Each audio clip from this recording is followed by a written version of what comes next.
Her says she could. It's cool here, that's A what. heat Don't talk index of about up it. to 109. Awesome. Sweet. Heat index. Mr. Sanchez is not able to participate today. He is out of the country. Ms. Gaynor, please introduce our visitors. Good afternoon. Over here we have with us Barry Maka, our General Counsel, Kyle Owen, who's Associate Vice President for Facility Services. We also have with us today guests Mike Trammell with BTC and Joe Strandberg with Trainer. We have Vice Presidents Keith Lamb, Marilyn Fillet. We also have with us Kevin Mcginnis from the A&M system, Vice President Howard Farrell. Over in this back corner, we have Dr. Jeremy Deff, who is Assistant Professor of Political Science, and he is representing the the Faculty Senate today, I'm sorry. We also have Dr. Stacia Miller, who's Assistant Professor of Education. We have Provost Betty Stewart, Matt Clark, who's the Associate Vice President for Student Affairs. Charlie Clark is the Director of Athletics. Reagan Foster is the Chair of the Staff Senate. Gayon Beavers is our Director of Admissions. Lana Schultz is a reporter for the Times Workers News. And Cindy Ashlock, Executive Assistant to the President. Outstanding. Thank you. Dr. Lamb, I believe you have a special introduction. Absolutely. I would just like to introduce to you all Gayon Beavers. She is our new Director of Admissions. Gayon comes to us from the University of Texas at Arlington. As enrollment is obviously a large focus here, I thought you would like to put a face with the name. And Gayon, anything you want to add? We're very, very excited to have Gayon with her experience, and she has a lot of ideas and a lot of energy. I guess that's a good thing with the way you put that. I have a lot of Thank you. Thank you very much. I am very excited to be here at Midwestern. I have been here for a little over 2 months, so I am still a really new person to the campus, and I'm learning as quickly as I can, but I'm very excited to be here. As Keith said, I came from the University of Texas at Arlington. I was there for approximately 13 years, where I was the Associate Director of Recruitment, and then prior to that, I was at James Madison University in Virginia. So while I was at UT Arlington, we had a large growth in enrollment, so I'm hoping to take some of those skills that I learned and the knowledge that I learned there and apply it here. I see tons of potential for Midwestern State, and I know that in the next few years we're going to do a lot of really good things. So, thank you. Thank you. Welcome. Okay, we also want to extend a special welcome to our new student regent, Megan. Megan, how do you say your last name? Peeler. Peeler. I'm glad I asked, because I would have said Pilar. Peeler. Megan, please tell us a little bit about yourself. My name is Megan Peeler. I am a mass communication major, and I'm double minoring in public relations, advertising, and Spanish. I'm involved in all sorts of groups on campus. I'm membership vice president for Anti Data Sorority. I serve as a senator in SGA representing the American Advertising Federation. I'm in the honors program. I serve on the honors student committee, and I just recently joined the Bobby United Nations team. So I've got lots of different perspectives. Public relations is kind of my focus and where I want to go in life. So I'm looking forward to having this opportunity, and definitely if there's a student opinion you want me to investigate, I have no problem talking to people. So. She's from Plano. Yes, I am. I was going to ask. Yeah, great. So you are from Plano. I am. Awesome. So what do you do for fun outside of school? Because that sounds like all school. I love to paint and play piano. I can play songs. I also really love theater. I actually did one of the one-act plays here just for fun because I missed it. And movies. I like movies. I can't get involved in TV shows because it just takes too much time to keep up with it. Movies, you can watch it and be done. That's great. Well, thank you. We look forward to working with you this year. Just a reminder, this meeting is streamed live on the internet, and I ask that everyone silence or turn off your cell phones. Chairs at the end of the table are intended for vice presidents or others who will be making presentations or answering questions during the meeting. We ask that you sit or stand there as it will help with the video and audio transmission. We provide an opportunity for public comment concerning agenda items at the beginning of each meeting. No one is signed up to speak, and we will move on with our agenda. Item 15-167, investment update. It's time for our yearly visit and update about some of our investments from Kevin Mcginnis with the Texas A&M system. We place this item at the beginning of the agenda so we can get back on the road to College Station. So, Kevin, we appreciate you bopping up here from College Station and then bopping right back for dinner. Let's see if I can get the mouse and pull this up real quick. Thank you for having me once again. This is my third trip to Midwestern to talk to you all about our investment program. As we get to know our investment managers, a lot of times after several years they go, well, why don't y'all just give the presentation because we can learn what they do and how they do it. So we'll continue to talk about the blocking and tackling, what we do to make our program successful. But as we get more years in, I'm going to start sharing more things with you as to the specifics of how we do what we do and issues that may have come up over the past year. Let's see if I can make this work. This one? It's the PDF, it's not the. Oh. I'd like this to over here to do that then, probably. No. There we go. There it is. We'll make that work that way. Obviously, all of us two groups of assets with us, and every time everybody's going to get blind. The cash concentration pool manages your operating assets, and the system endowment fund for your endowed assets. Cash pool, you've seen this slide before about our objective. Reasonable balance of growing corpus and meeting the operating needs of the system and y'all's university and system also, while maintaining objective of safety and preservation of capital. This is not a high-risk pool. This is a long-term pool, but it's not an endowment. It's not here in perpetuity. It's there to meet the demands of today and the future on your operating assets. You'll see the performance period ending June 30th, 1 year, 3.2 versus 2.0. It has been a low return year in the sense of the stock market past 12 months. Obviously, the 5 years done very well. We've been in a bull market for a long period. And then the 10 year and 15 years you see there.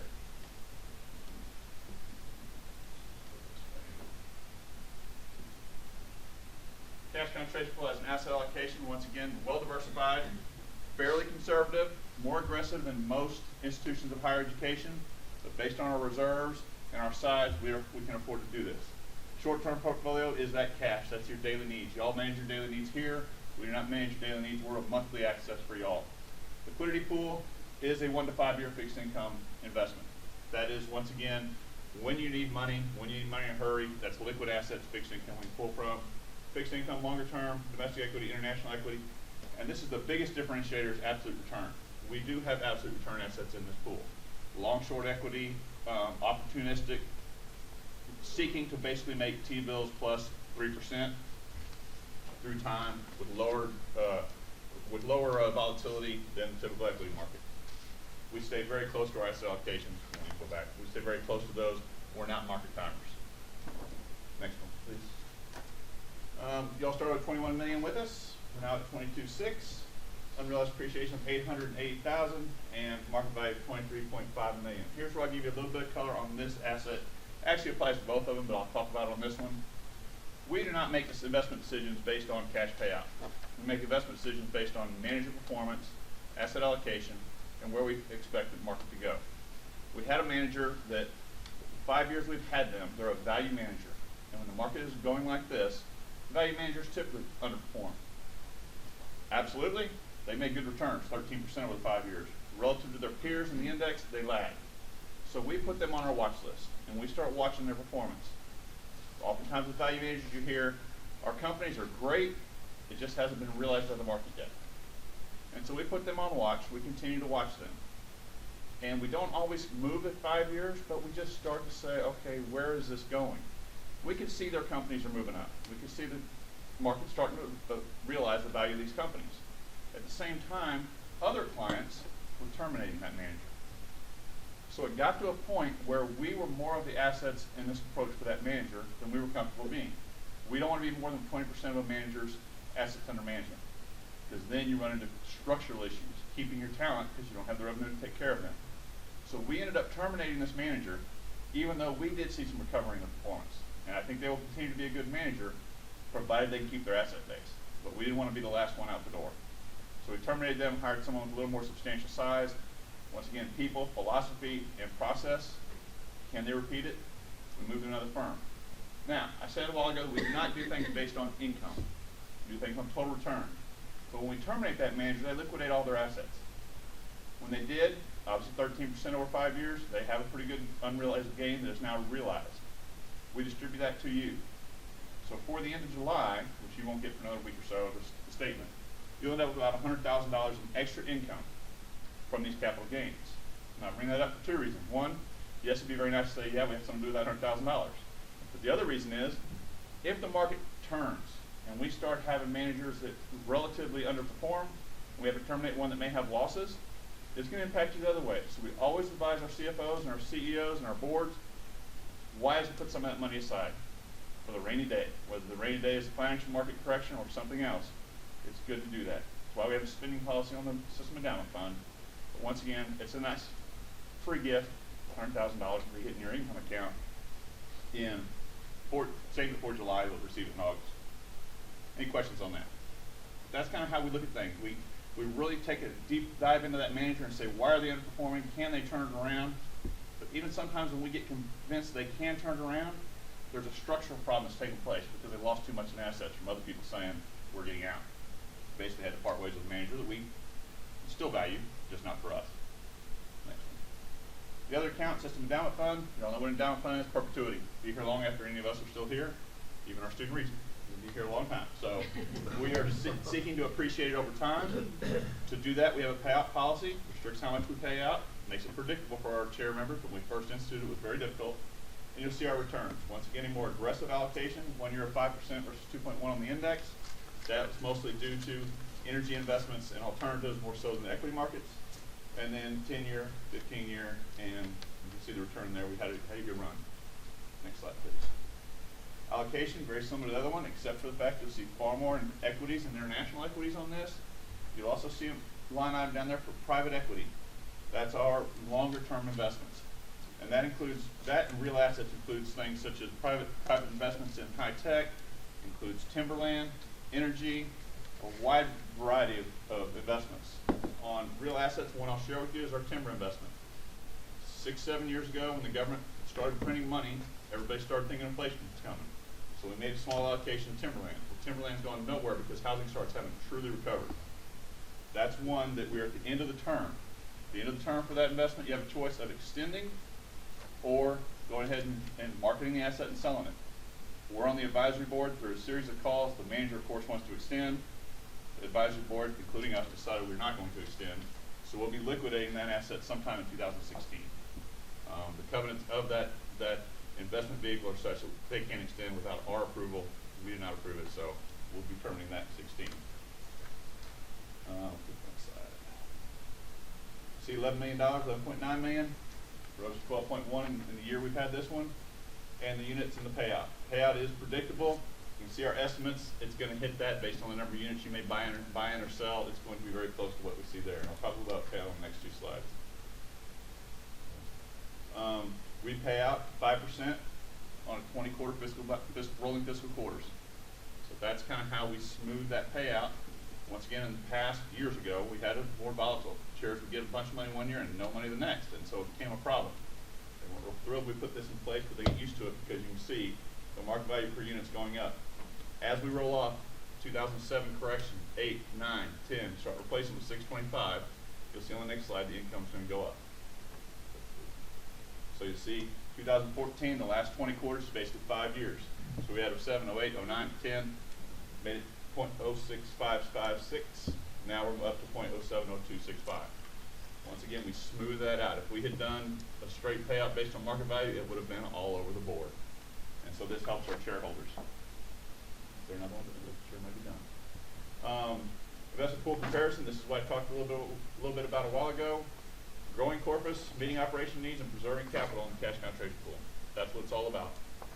Our debt proceeds, much like I'm sure you all, stays in the short term. We're not exposing it to the market. We're putting it in a money market account, earning interest. Some of us would argue that we need a little more arbitrage, but that's an internal decision. And then SEF objectives, dependable payout, and increasing fund value.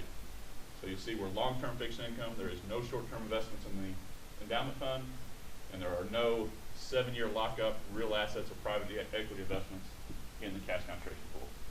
And I think that's it. That is it. Any questions? I know I talk fast. A friend of ours, BJ Crane, who's now with Texas Women's, always sits in other meetings with her and says,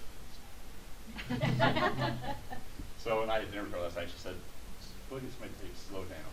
But that's what's been going on in our program. I want to, every time we come, give you a little more color of what is currently going on, in addition to reinforcing, we are not market timers. We try to find historic managers who have proven what they can do, have the people that can keep doing it. The process and the philosophy maintains intact. Anytime we have one of our energy managers now that's kind of branching off some directions we're not really fond of them going, we're going to skip their next fund. And they ask why, because we feel like you may be branching off a little bit. Doesn't mean we won't come back and get proved wrong, but we're very cautious. We have another energy manager who's sticking to their knitting. We're going to go to their next fund, sit this one out, come back to them maybe in the future. Still believe in that firm, but it's just getting kind of, well, we're going to also do this. Well, we're also going to do this. No, we want you to do what you say you're going to do and do it well. So. Can you remind the board the amount of capital under or assets under management for both the cash pool? The cash pool has about $3 billion in it, and the endowment fund has just hit $1 billion. So our endowment fund, just for full disclosure, if you see our number posted somewhere in the Kubo, it'll be $12, $14 billion. Most of that is managed by the UT system as part of the PUF. Another part is our foundation on campus has their own investment vehicle on campus, on the flagship campus, College Station campus. All the other members, y'all, Stephen F. Austin, a lot of the foundations for our smaller campuses all put their money in ours. So the board made that decision at College Station in 1972, and historically we've had much more in assets than them, but they're starting to catch up, of course, with the size of A&M continuing to grow. Any questions? We appreciate it. We're always here to help. You know, no matter what the topic, we continue discussions on energy and all kinds of things. So if there's ever anything else we can do from the finance side, please, she knows how to find me. Thank you. Thank you. Okay, item 15-168, modification of the MSU org chart. A copy of the new org chart is presented in the first few pages of your agenda. The changes reflect a realignment of duties in Dr. Stewart's and Dr. Lamb's areas. Betty and Keith, can you provide some color on this?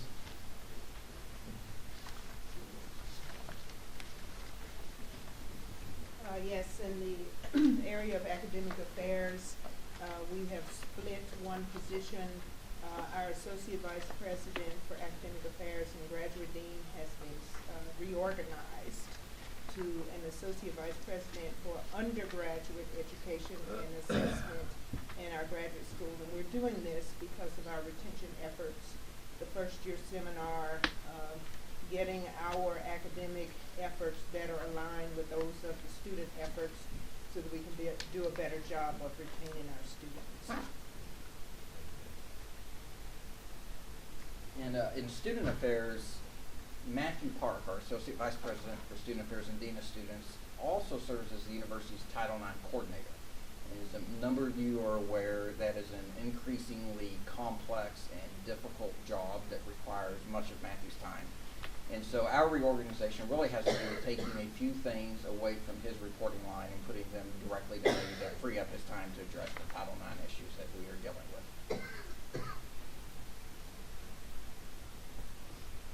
Okay, fantastic. Any additional questions of Dr. Stewart or Dr. Lamb? This item is presented as a point of information only and no action is necessary. Item 15-169, discussion of higher education issues. This is our opportunity to discuss current issues and trends in higher education.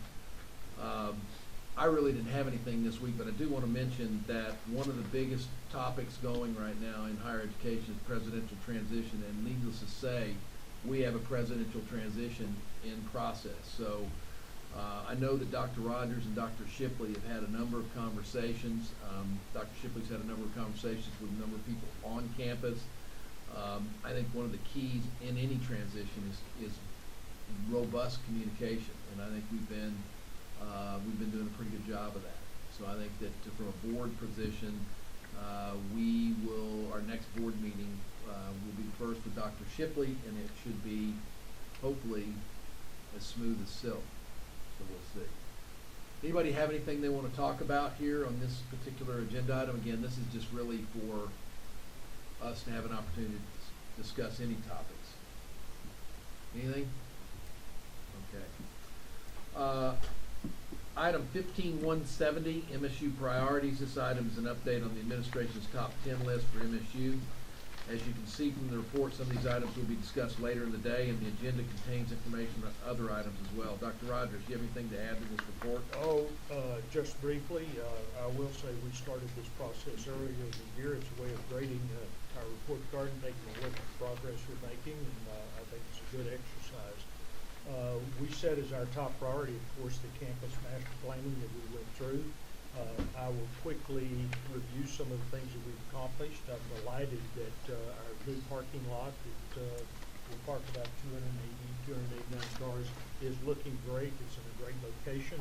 The football field was easy to move. I didn't even know it'd been moved. So that's a good project that's finished, and that really takes care of the report on our parking issue, continued parking issue on campus.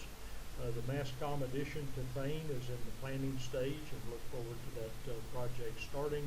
I think we've reported before that our football coaches are in their offices. They finally got televisions that were large enough to be very satisfactory to them, and it's really, if you have a chance to drop by and look at it, you'd be proud of it. They really deserve being where they are, but considering what they've had to work on the last few years. So I'm proud that that's done. You'll have a report on the new dormitory and where we are on it. There's a hole in the ground, and we've gotten started in item 15175. The new museum pavilion is drawing a lot of people, even fishermen who like the shade. Our desert research station opened with a bang, and we'll talk about that tomorrow. I think Julie did a great job of getting the press out there, and a good time was had. And we'll talk about the importance of that station. It really separates the university from everyone else. The greatest thing that's happened, and we don't want to forget to mention about the campus master plan, and I believe this happened since the May board meeting, we have $58.4 million to you all and the new president and everyone to work with next year on the master plan. So a lot can be accomplished, and it's going to be an exciting year. We're delighted about that. I believe that may be the biggest single appropriation we've ever had at one time, and we're very, very proud of that. Enrollment, you're going to see that it's down this summer, but we basically have moved in that direction. But we're not ready to report next fall, but we will hint that it's up so much we don't want to announce it at this point. I think it will level out, and we will be up some. No pressure, Keith. No pressure, Keith. I asked you not to talk about I it. know, I won't, okay. But it is up, and it looks good. We talked a lot about the academic issues at campus, and I'm delighted about that. You all approved the addition of some interdisciplinary programs to bring us up and keep us up with other universities and give our students the opportunity to learn and to work in the world that we live in. I think it's smart of us not to add courses and add totally new programs, because it's too easy in a situation like that to just add programming and think it's going to attract new students. I think what we do is take what we have and reorganize it to give the students an opportunity.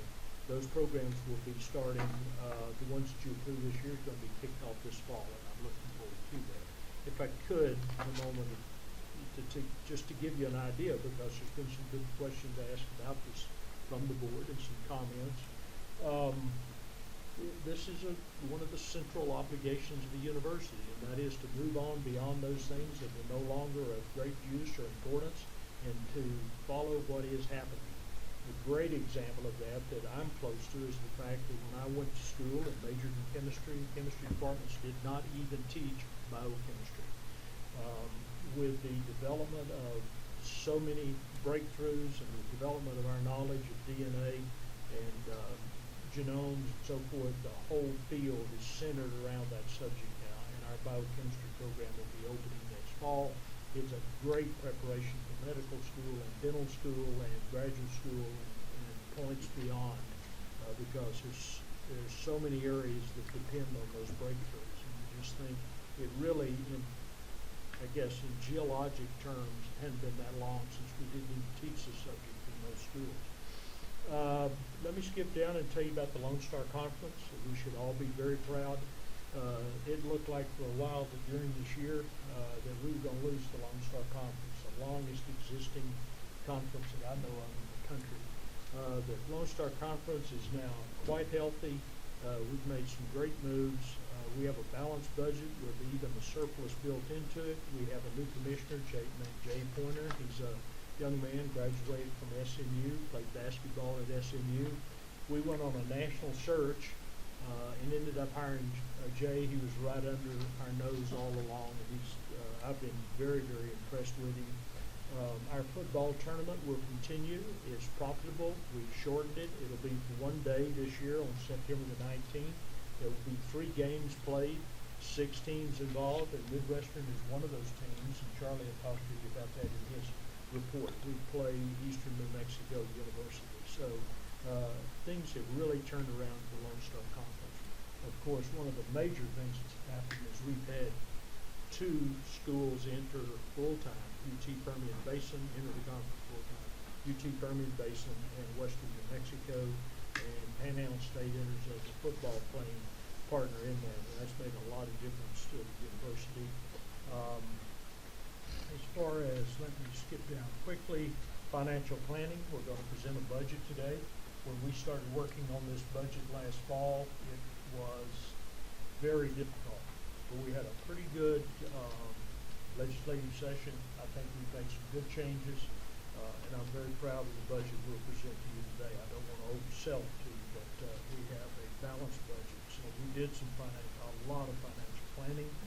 In IT, we finally have gotten around to budgeting, and we'll be purchasing a software called DegreeWorks, and it'll be implemented in the next academic year. It's going to have a huge effect on our efficiency at the university. So progress is being made on all fronts. Thanks for the opportunity to bring you up to date on that. If you have any questions, I'll be happy to try to answer. Any questions for Dr. Rogers? Yeah. I just had a question on, I know with the new parking lot, that's great that we're getting that, but if I recall correctly, they're also redistributing what's resident and commuter parking. And I was just wondering if there's a plan set in place to inform students about that, because I'm just kind of concerned I haven't seen anything in schools starting out. We have an accomplished parking guru with us, is Keith Lamb. Yes, the answer is yes. Okay. We've taken care of it. Okay. Keith can tell you Yeah, what we're doing. Megan, actually, we were just meeting on that this morning. I think our parking maps are pretty much done. And so what we'll do is we're going to send it out beginning next week on Postmaster, OrgSync, the portal. We will have it in all resident packets when they move in, and then whenever you receive your parking decal, there'll be a new map attached with it. And any ideas that you may have that we didn't cover with those, let us know. And there should be enough places to park.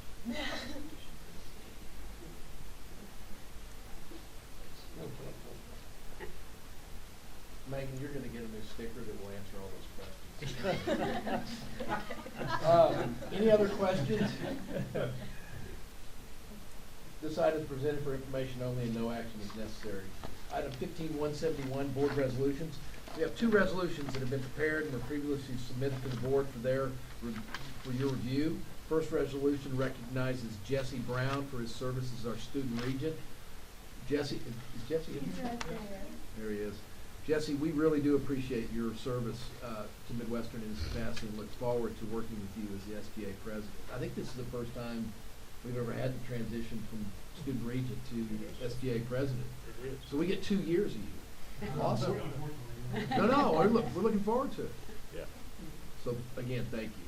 The second resolution is in recognition of our president, Jesse Rogers, who's retiring, as we all know, at the end of August with 48 years of service to this institution. Jesse, it wasn't easy putting 40 years into one-page resolution, but Debbie has done a fantastic job in doing so.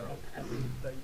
You do need to know how much we do appreciate you and all that you've done for Midwestern State, and particularly during the last 14 years as president. Thank you again. Yeah, appreciate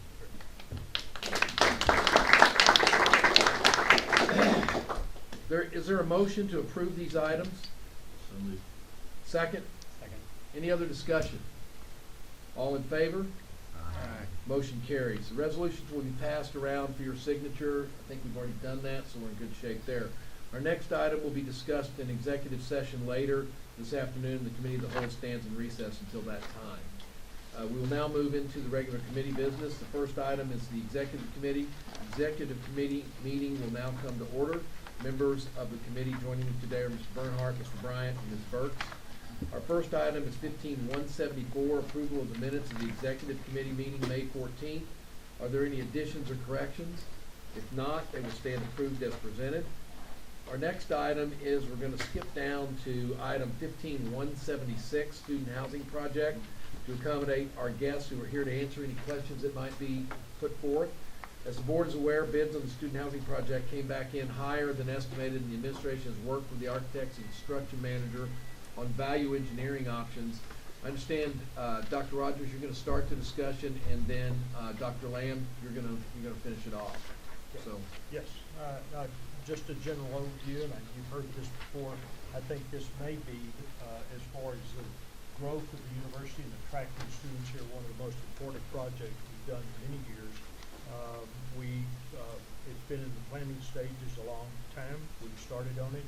We have a beautiful building design, and we wanted to talk to you though about the bids that come in and where we are on planning, basically to find the construction of that building. And I guess Heath's going to give that presentation.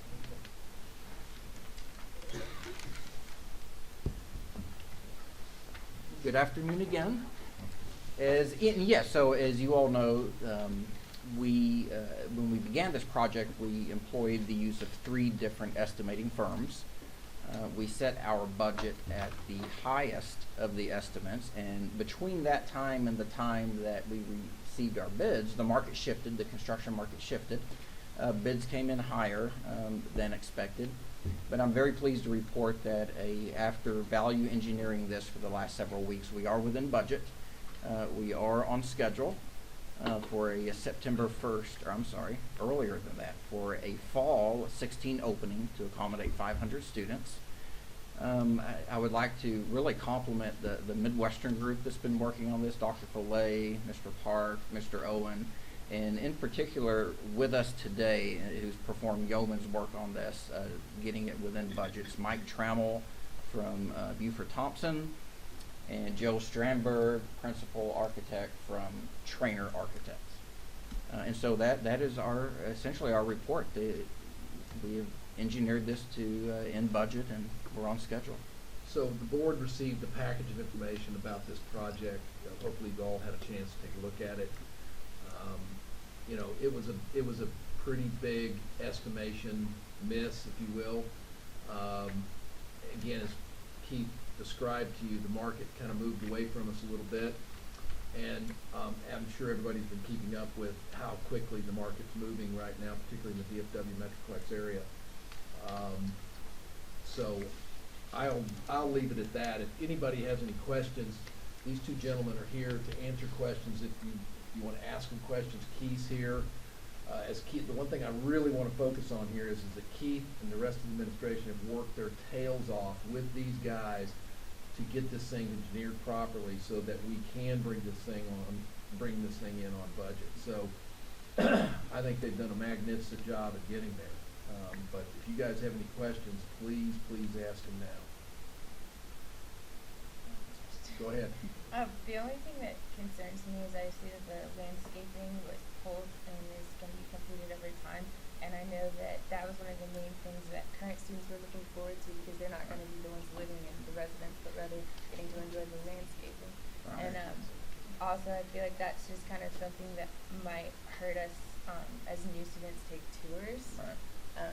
And maybe even the people living in it are not completely finished products. So I was just wondering what the plan is, how long over time would it be completed, and then also what will it look like? Will it just be dirt, or what No, and by the way, that's a great insight, because that's something we really wrestled with, and we have had a lot of discussion on the landscaping. And so what we're doing is, yes, the landscaping has been pulled from the project.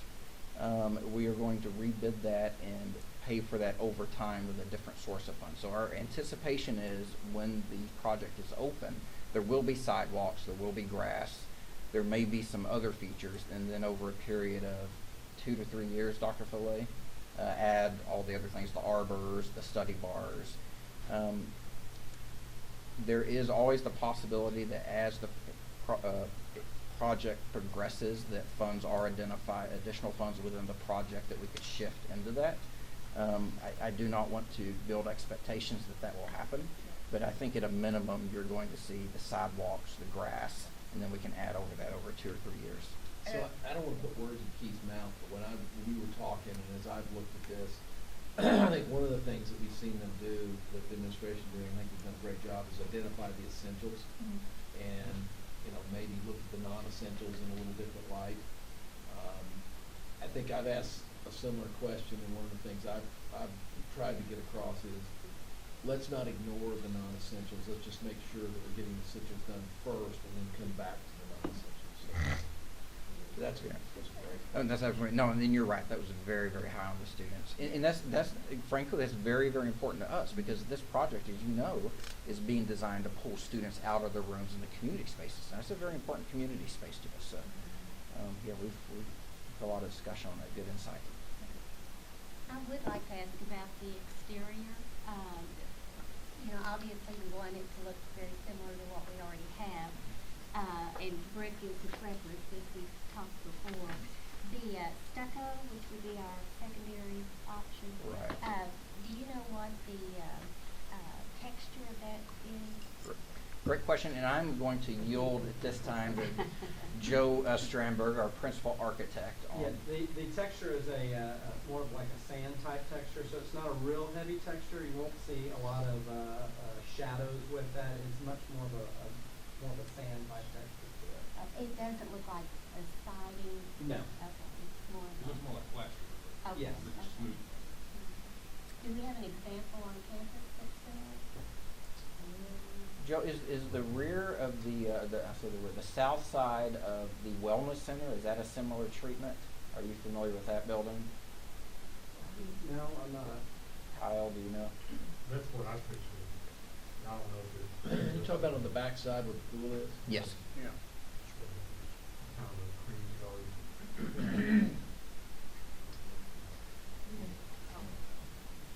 And Yeah, has- we actually have two different colors. That decision hasn't already been made, I guess it's dependent on the cost, is that correct? Of Okay, the of stuff. stucco. No, that is part of the base bid on the courtyard side, which is not the LJR side. That's included on the courtyard side of stucco. And what we plan to do is have mock-ups so that there'll be various textures and colors for all to review before it goes up on the facility. Nancy, weren't you talking about the decision about whether or not brick or stucco would be on the west side? That's still up in the Correct. air? Absolutely. That we have not made a determination on that. We are working to see what potential cost savings are out there from going with less brick, although there would still be heavy treatment of brick on the first floor of the tower's cast stone.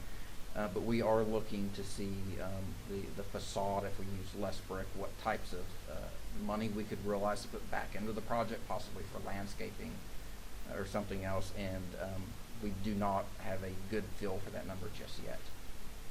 Is it safe to say that the integrity of what the look that we try to embed into the university is not going to be impaired at all?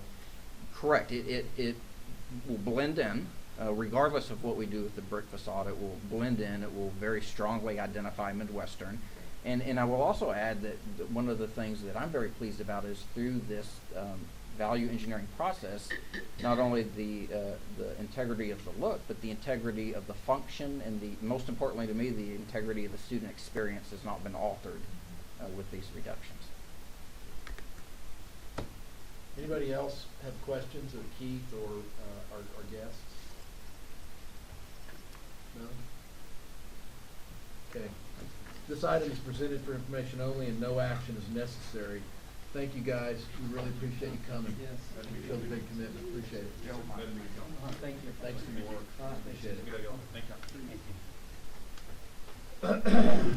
Okay, next item is item 15175, Campus Master Plan and Construction Update. The agenda includes project status reports. We have gotten some of that, but there's a few others, Kyle, I think you're going to update us on. And I believe you've got some photographs, is that right, on current projects to share with us? So Kyle, with no further ado. Thank you.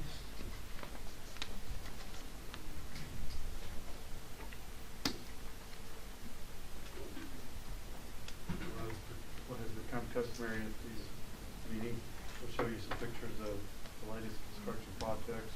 The first one being Alquest. These first two actually been showing you for the past year have been completed. So this is the laboratory facility out there, about 3,500 square feet. It has dorm rooms, restrooms, kitchen facility, a conference room, and such.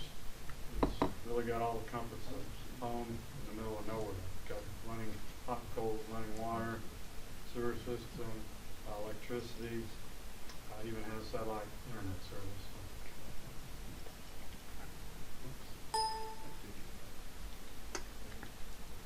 The pavilion at the museum, finished that up.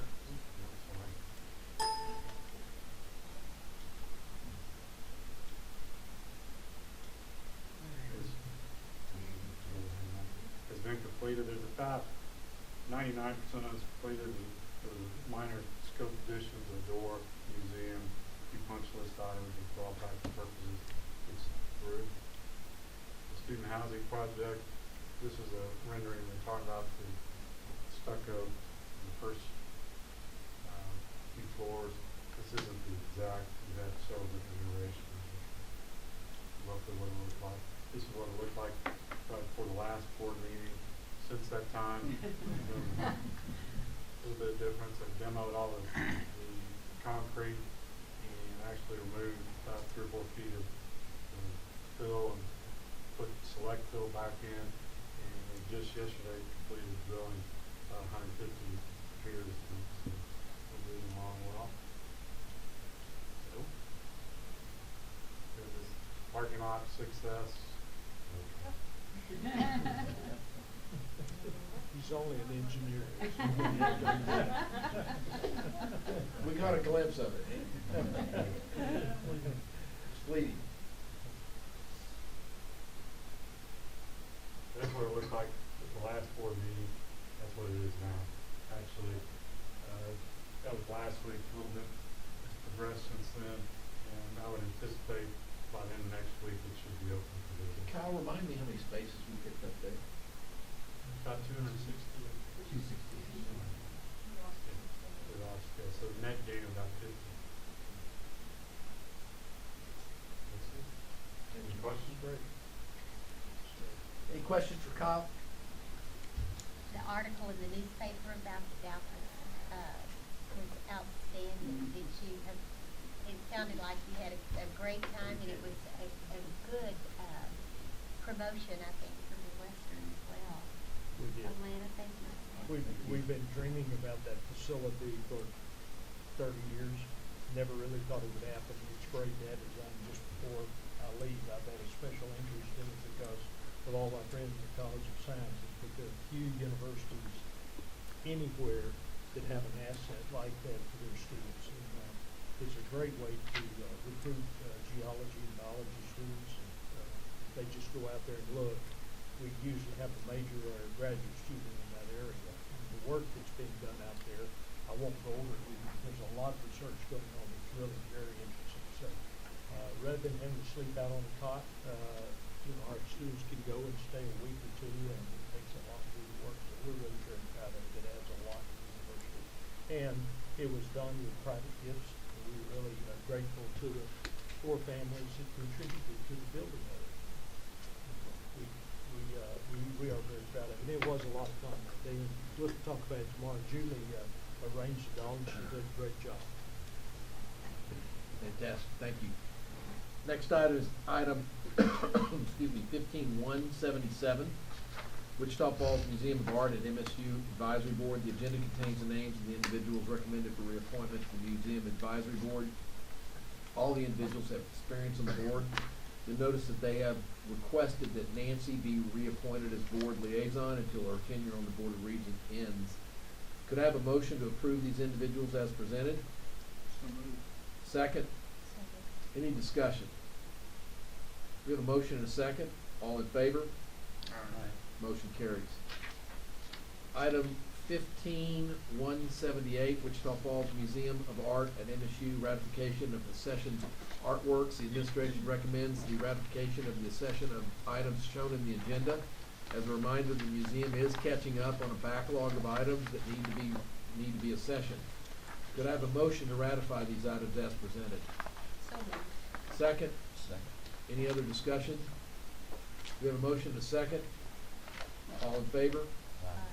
Motion carries. That concludes the business to come before this committee. Academic and Student Affairs Committee, Dr. Gibbons. Thank you, Mr. Chairman. The Academic and Student Affairs Committee will now come to order. Members of the committee joining me today are Mr. Bright and Ms. Burke. Our first item is 15-179, the approval of minutes of our committee meeting held May 14th, 2015. Are there any corrections or additions? If not, they will stand approved as presented. Our next item is 15-180, the faculty report. Dr. Jeremy Duff, representing the MSU Faculty Senate, will present his report and will introduce our special guest. Dr. Duff.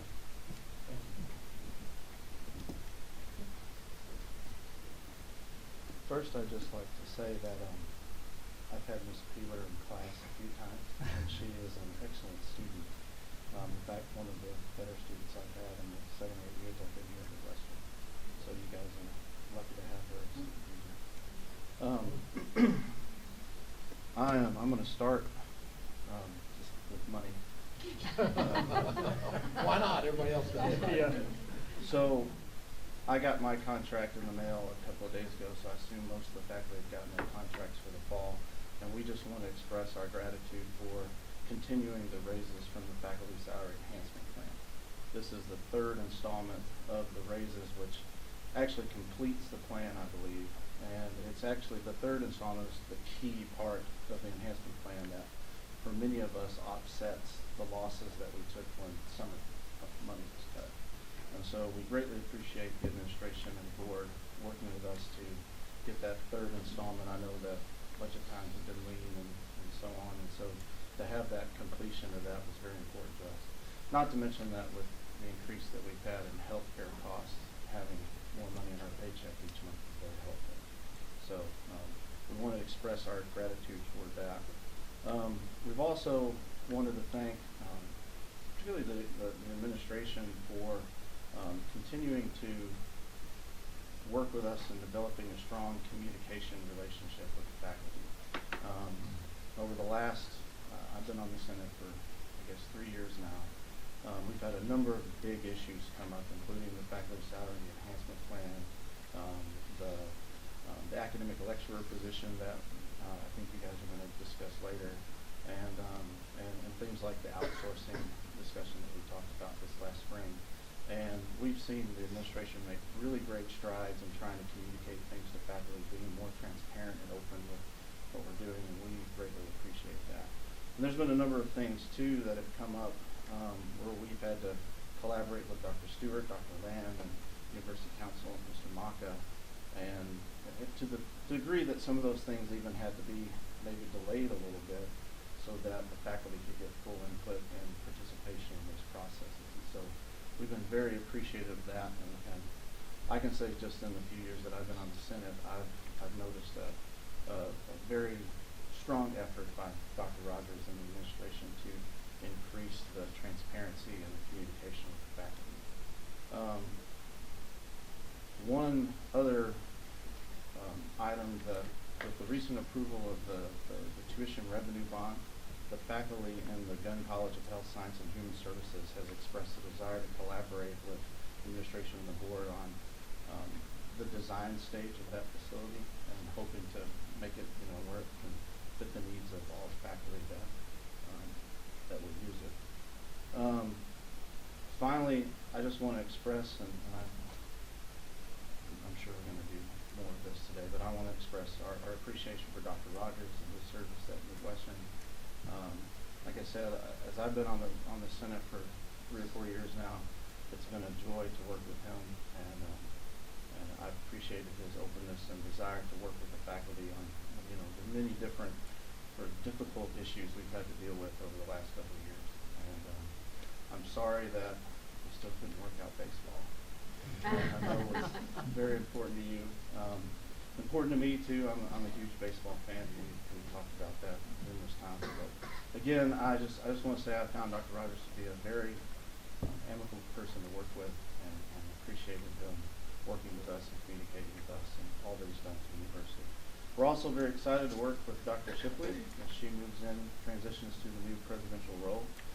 She's already met with Dr. Carlson, the faculty senate chair, and she's planning on meeting with the executive committee and the regular faculty senate this month. And so we're excited to transition to that. We're disappointed that we're losing Dr. Rogers, but excited to enter into a new phase with a new president, and very supportive of her, and look forward to doing that. So that's all I have as far as the faculty report. I would like to introduce our faculty representative, who's going to tell you quite a bit about herself today. Her name is Dr. Stacia Miller, and she's a former K-12 educator and coach. She has taught physical education at all levels from elementary to higher education. She is currently an assistant professor of kinesiology, and her research includes undergraduate research on movement integration, pedagogical field experiences, and physical activity programming. So if you can welcome Dr. Miller.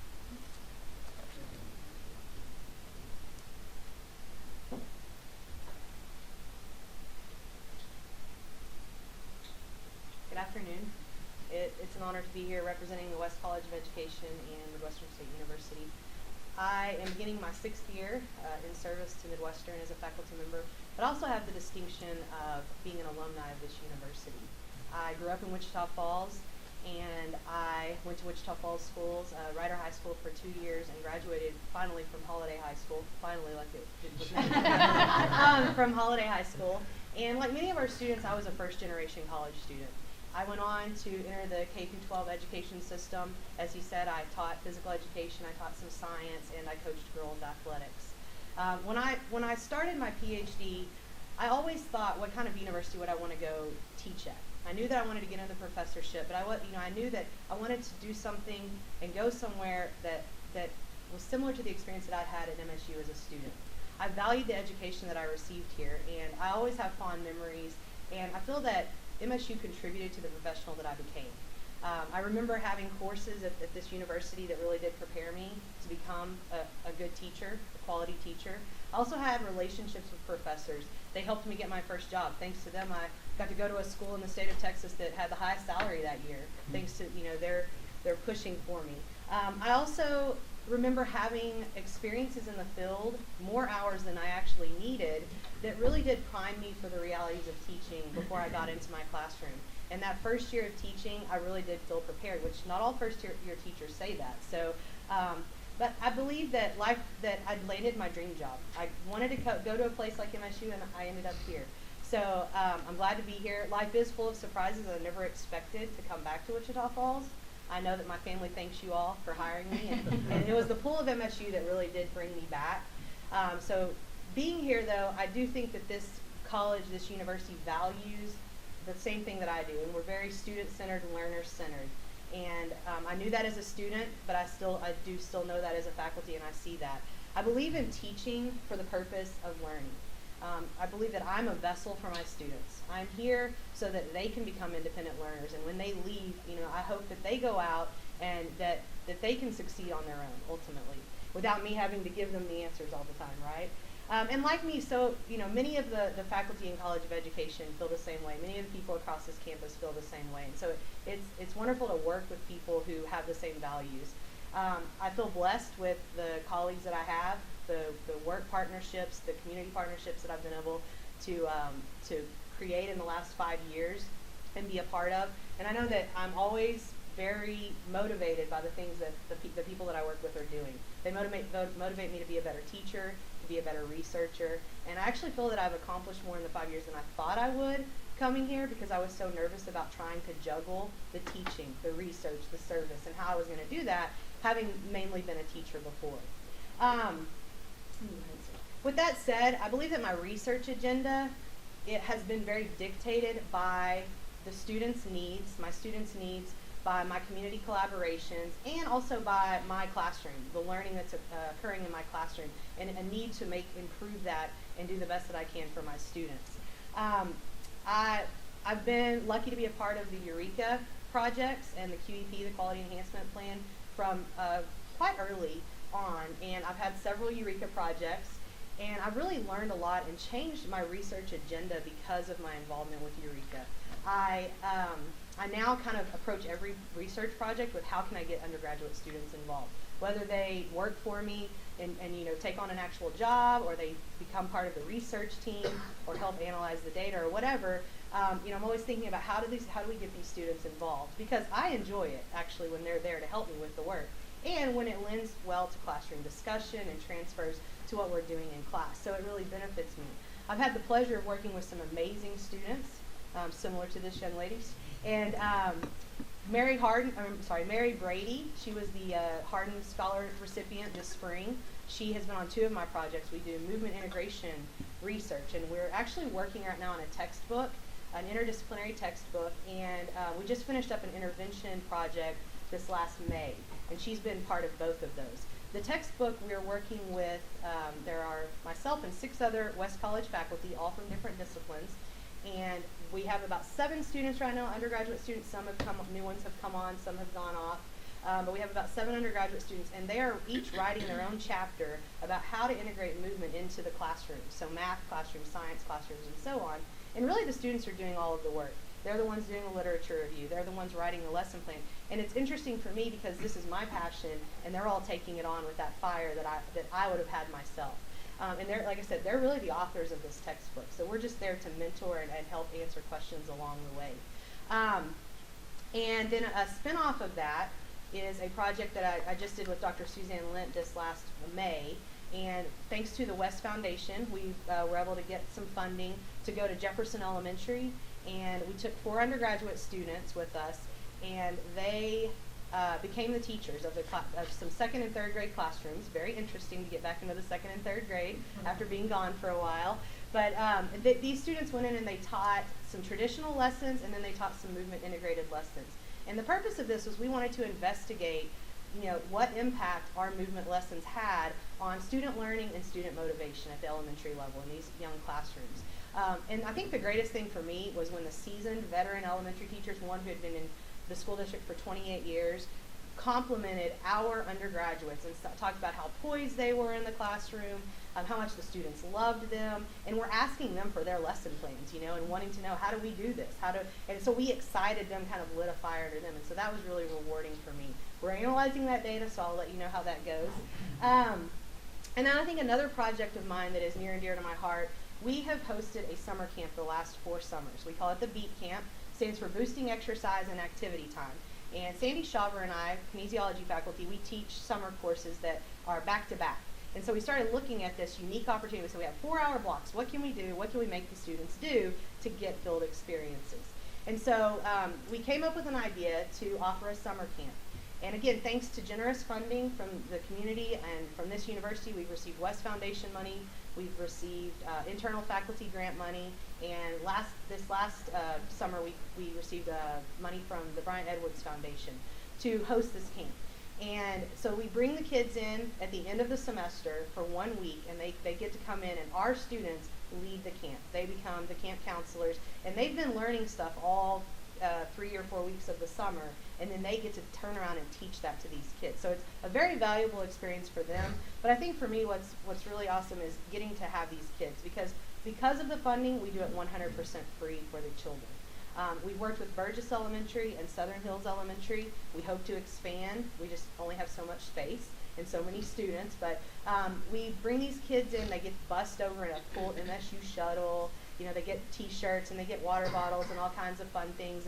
And again, like I said, it's 100% free, and we ask their teachers to nominate these kids.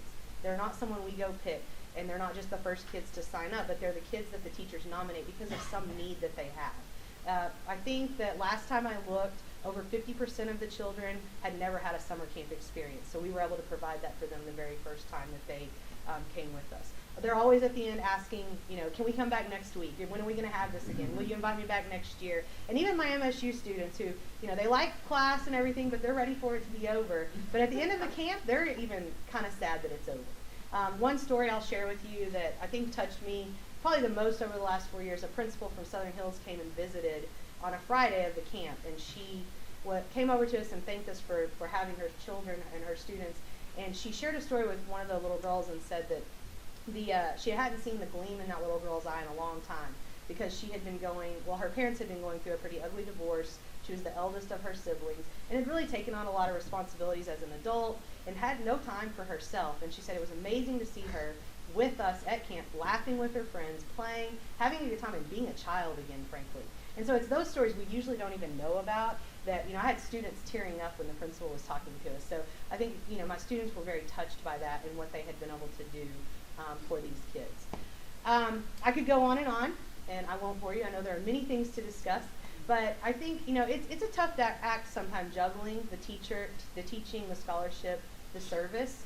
And I'm really trying to learn that. I've been here 5 years. I feel like I'm getting better at it. And I'm really lucky that my research and my teaching coincide and that I can combine those things. As a result of the things that I've done, I think I've improved my student learning. I hope that I have. I feel like that I have served my community in some way, and I know that I've improved, my own scholarship and what I'm able to do. And I definitely wouldn't be anything without the team of people around me. Like I said, I have great colleagues, and I don't just say that for fluff. I really do love the people. I have friends on this campus who, support me in everything I do. And I really do feel lucky to be back here. I came back for a reason, and I really feel like I made the right decision being here. Dr. Rogers, good 5 years. Thank you. And I've appreciated it. Good luck in retirement. And thank you all for taking the time to listen to me and get to know me better. Thank you.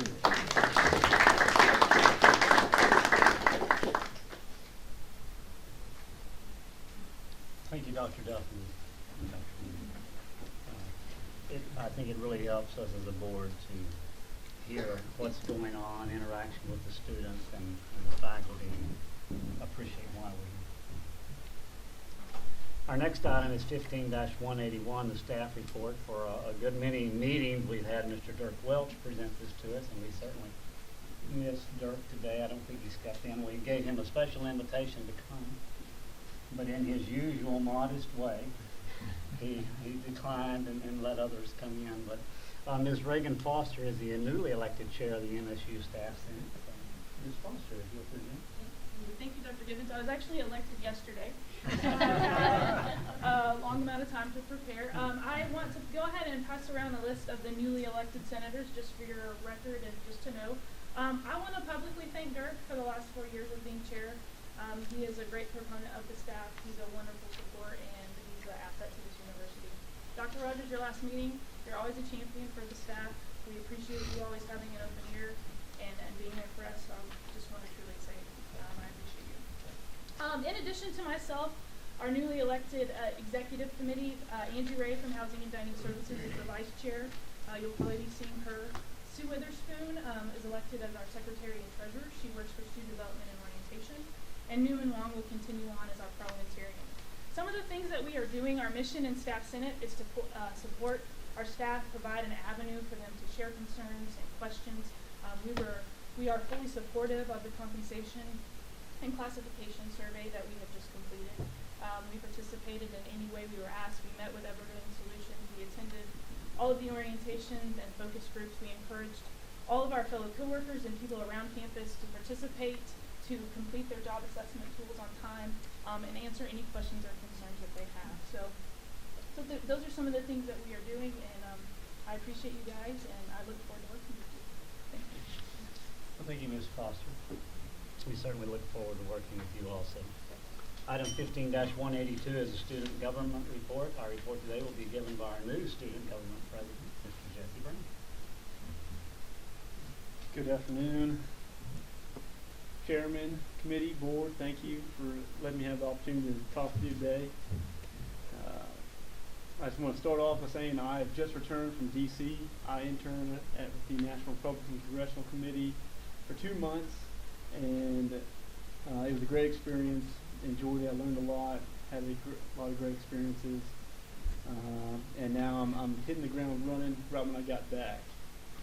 But I want to thank Mark and Laura, Mark Brown and Laura Flores. Mark's the vice president of SGA and Laura's the secretary.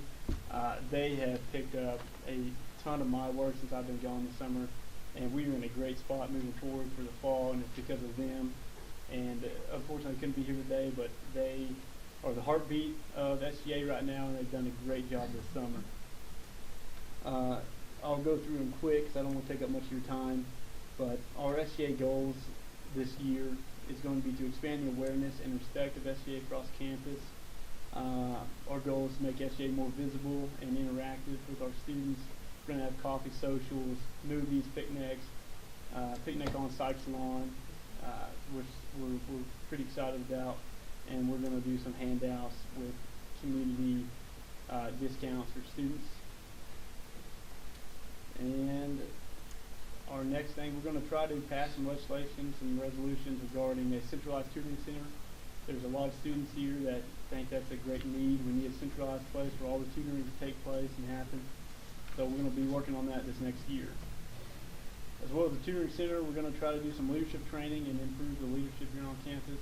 Maybe have some alternative sessions or classes, improve some iLead, and possibly have a suggestion for the board to review some of MSU's values and maybe make room for a leadership tab.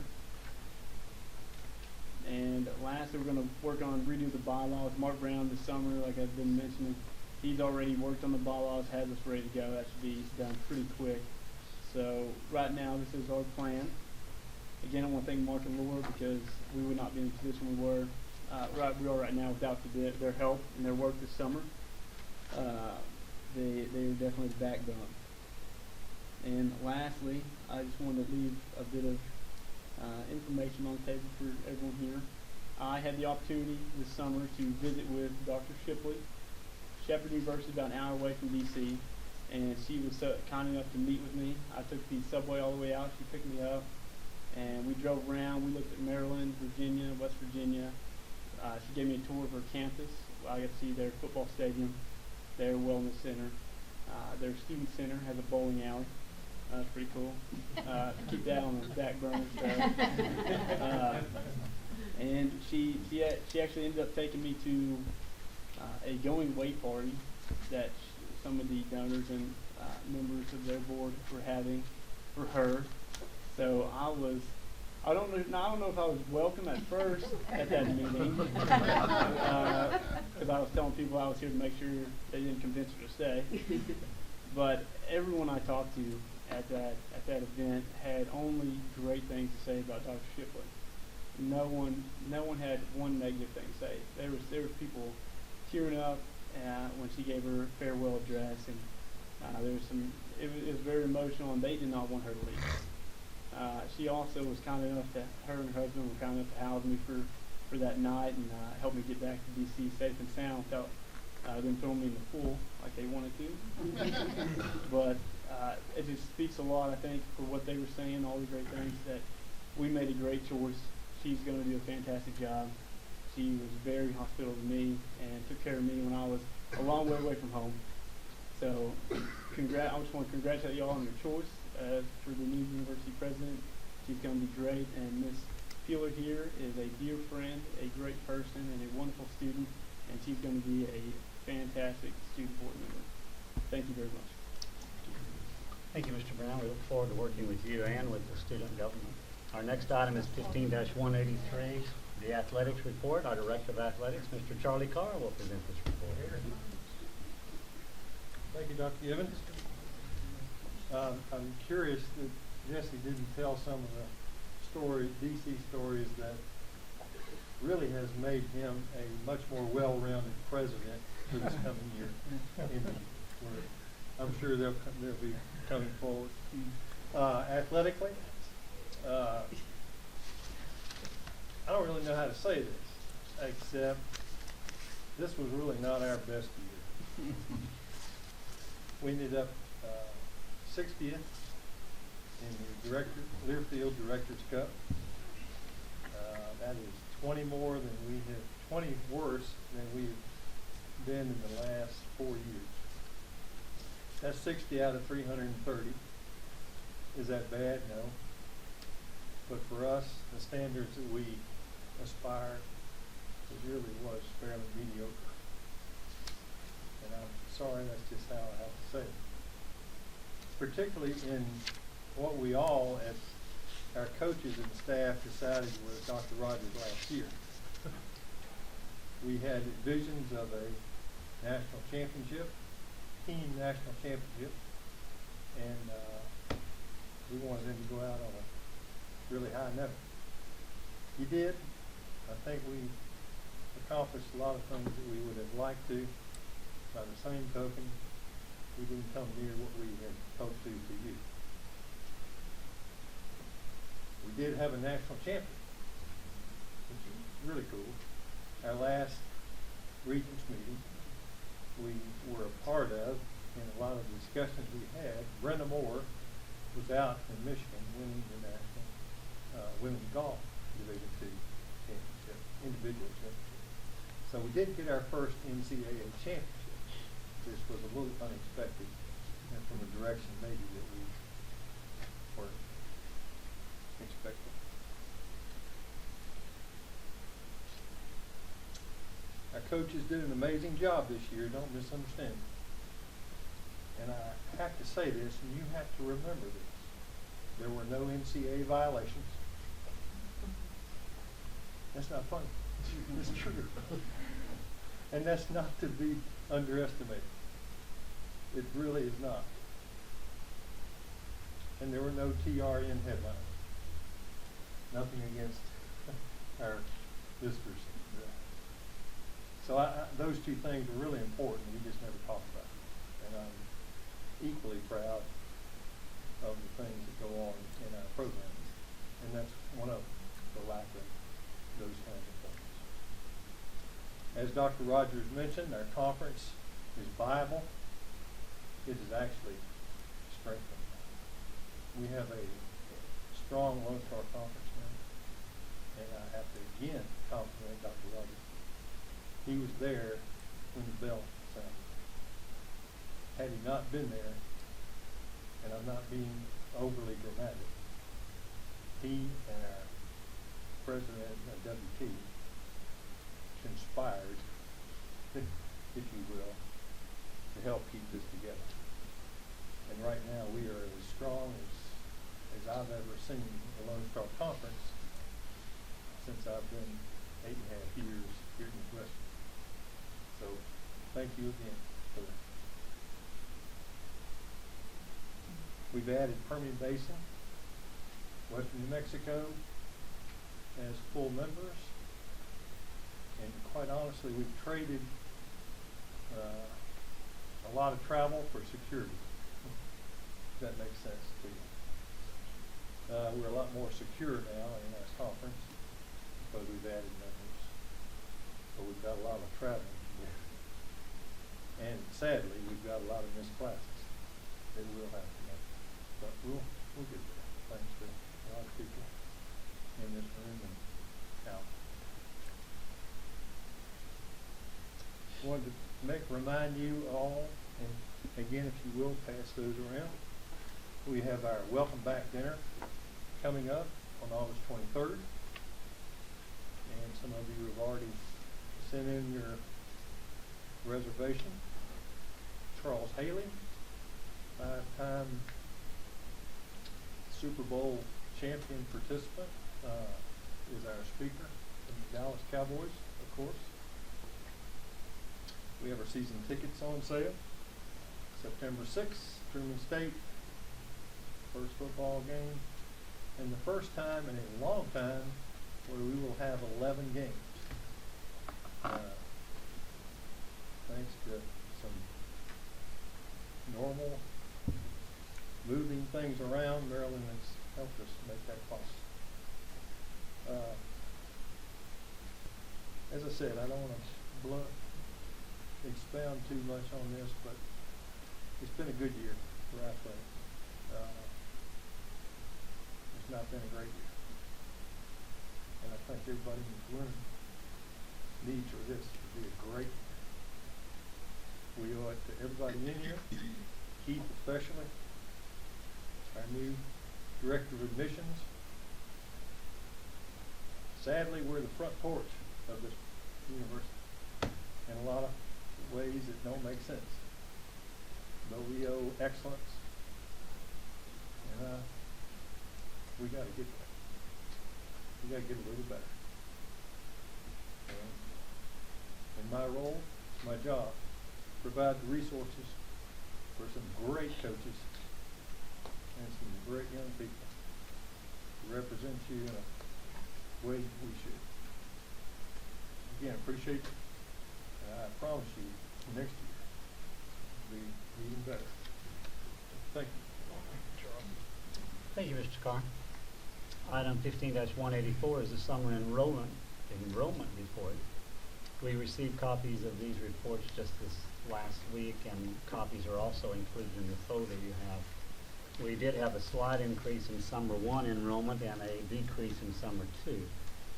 Dr. Stewart, I know that we did approve an allocation to fully fund summer school.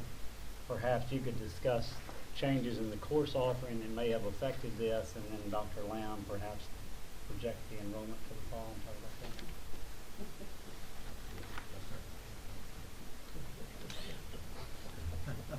Ms. Stewart and I. I'm here. We are very appreciative to the board's approval of additional funding for summer school. As you saw, we did have an increase in summer 1 classes, but we offered 15 less classes in summer 2 than we did in last year's session. And part of that was just the needs of the students, but also we set enrollment baselines. And if we didn't meet our requisite enrollment, we did not offer those classes because they would not be in the best interest of the university financially.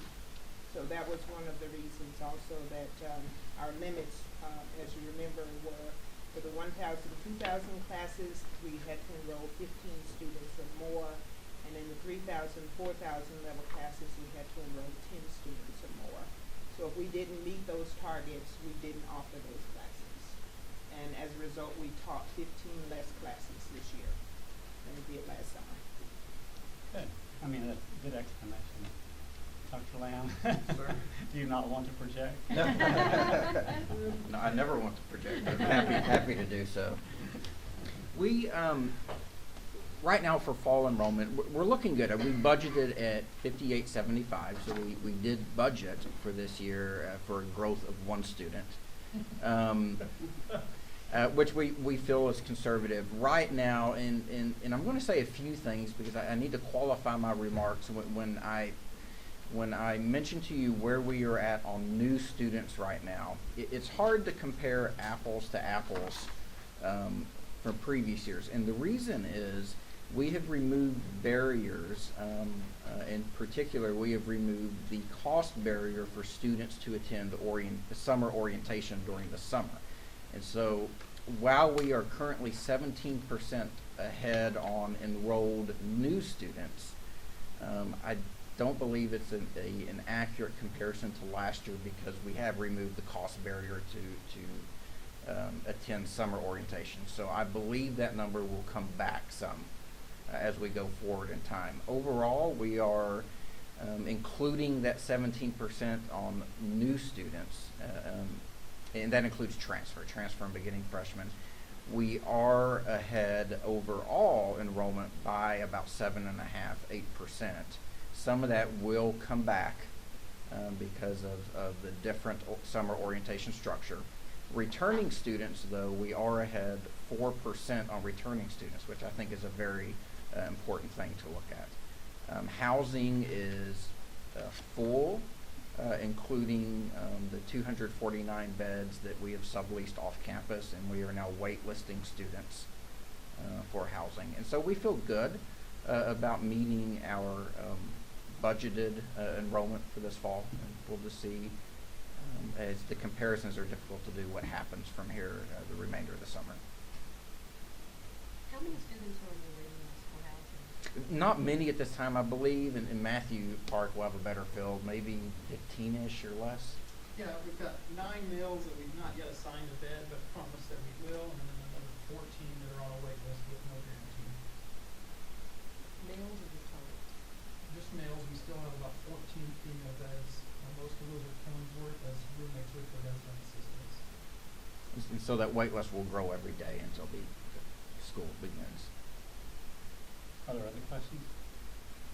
Thank you, Dr. Stevens. The conservative Dr. Land. We'll see. Our next item is 15-185. The August 2015 graduating class. The administration recommends approval of the candidates for August graduation as presented. There are 193 students on the list compared to 194 in 2014. Could I have a motion to approve this item? So moved. Is there a second? Second. Is there any discussion?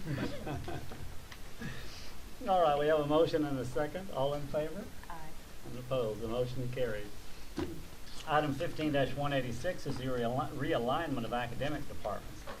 The administration has recommended realigning the Department of Chemistry, Geosciences, and Physics into a Department of Chemistry and Physics and a Department of Geosciences.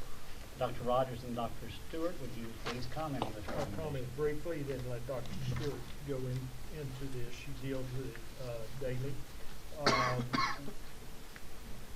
For one thing, since we combined those departments not too many years ago for various reasons, trying to get them more administrative support and so forth. But since that time, Dr. Farrell and I have worked hard to secure some significant funding for one of the courses in geosciences. We have now the Kimball School of Geoscience and the Boland Graduate School of Petroleum Geology. That department continues to grow significantly in spite of the downturn in the oil and gas business, but they've been through it many times. The fact is, one of the central features here is that geoscientists can do so many things other than oil and gas exploration. A lot of students interested in that subject. So with that, I'll tell you that there's been a lot of changes, and I will let Dr. Stewart comment on her recommendation to you that we divide those disciplines up like that for administrative purposes. Thank you. About a year ago, the board approved offering a master's degree in geosciences, and since the board's approval, it's now gone to the coordinating board and to the Southern Association of Colleges and Schools, and we've been approved at all levels to offer a master's in geosciences. We've also been approved to offer a 5-year BS to MS program, so the students would get both a bachelor's and a master's in a 5-year track in geosciences. This has been very attractive to some of our students, and in addition, 2 years ago we hired a distinguished professor of petroleum geology, Dr. Scott Meadow, who had 30+ years in the oil and gas industry working for Chevron. He has really ignited the department in a lot of ways, and we've gotten a lot of student interest. He's also collaborating with both engineering and the business college on some of their energy programs, and we just have a lot of student interest there. The department was historically combined at a time when the coordinating board was holding us accountable to the number of majors being produced. At that time, I think we had lost our physics program, and we were no longer able to offer a bachelor's degree in physics at Midwestern. Second program that had not met its target for 3 years was the chemistry program. So our previous provost combined those 3 departments to make sure that we did not lose credibility in those areas, but we have grown since, and I think we're ready to separate again and to deliver quality programs in those areas. So I'll answer any other questions you might have. Could I have a motion to approve this item? So moved. Is there a second? Second. Is there any discussion? We have a motion and a second. All in favor? Aye. Aye. Opposed? The motion carries. Item 15-187 is the policy manual changes. Two policy changes shown in 15-187A are presented for the board's information. These changes are made to reflect new laws passed during the recent legislative session. The change shown in policy 15-187C is the deletion of an out-of-date policy. Dr. Stewart, would you please comment then on 15-187B? Yes, that is the hiring of our university lecturers. As I have been sharing with you now for about a year, we are operating with two general education curricula, and this was mandated by the state of Texas to take effect in fall of 2014. So our incoming freshmen came in under a different general education curriculum, but we still had to offer the previous curriculum to our sophomores, juniors, and seniors. As a result, this put a lot of strain on the faculty resources because the two curricula do not mesh. And so we're teaching different courses to the freshmen and then another set of courses to our sophomores, juniors, and seniors.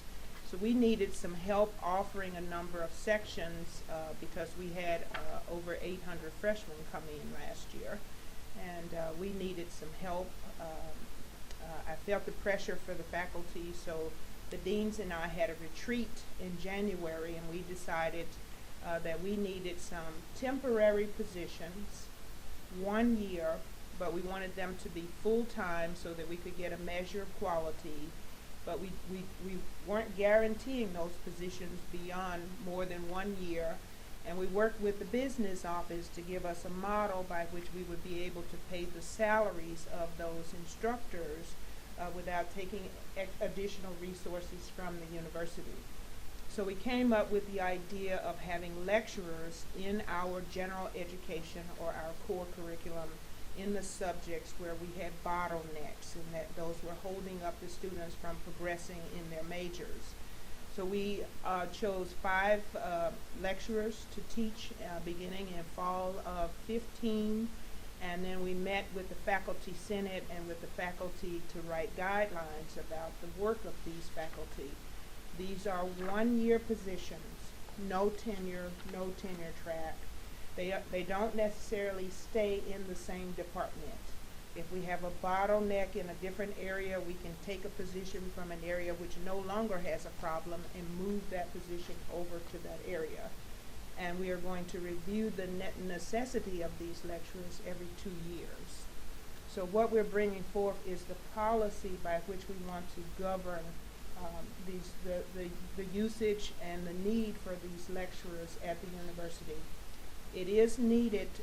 We know that we're going to need help through 2017 because in 2017 everyone switches to one core or general education curriculum. But until 2017 we're running 2 core curricula, so we have pressure there.